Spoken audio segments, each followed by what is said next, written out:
Today I'm going to look through a bit of revision on what we've done so far on percentages.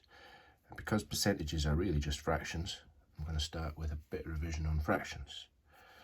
So if this bar here, this shape represents a whole, then we have got 1, 2, 3, 4 parts, and we've got 3 shaded. So it's 3/4, 3 out of 4. Yeah.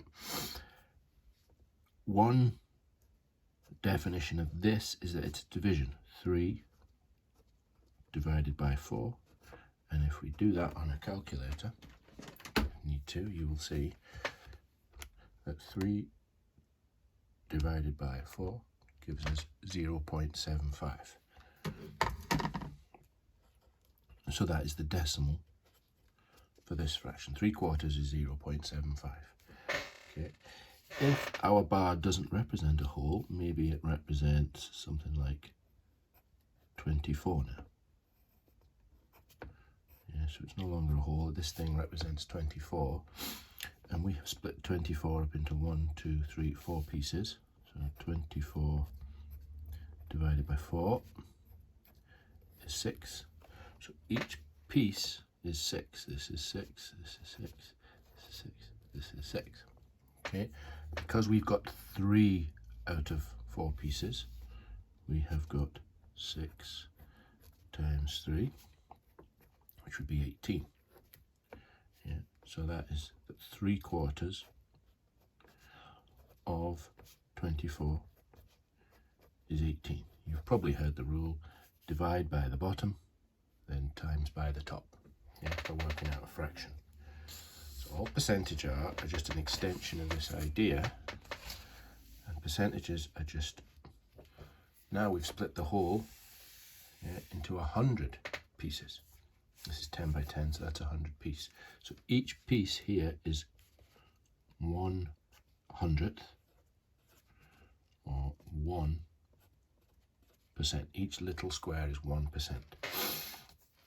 If you have a fraction with a denominator of 100, that is a percentage. So here we've got 10, 20, 27 parts shaded. So it's 27%. It just means 27 out of 100, which we know this is a division. 27 divided by 100. We can change to a decimal, you get 0.27. All these things mean the same thing. If we're now talking about wanting to find 27% of 300, so we're now saying that this object here, this square here, represents 300, and we want to figure out what is 27 of the squares equal to. So if the whole square represents 300 and we've split it into 100 pieces, then each piece is equal to 3. 3, 3, I'm not going to write them all in, but each piece is equal to 3.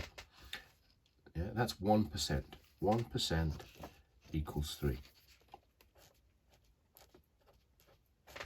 Yeah, because there's 27 of them, because it's 27%, you times 3 by 27, you get 81.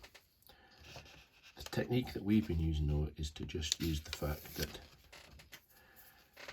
27% is 27 over 100, decimal 0.27. So if I do 300 times 0.27 on the calculator, so 300 times 0.27, we get the same answer of 81. So we can use this decimal multiplier to work out a percentage.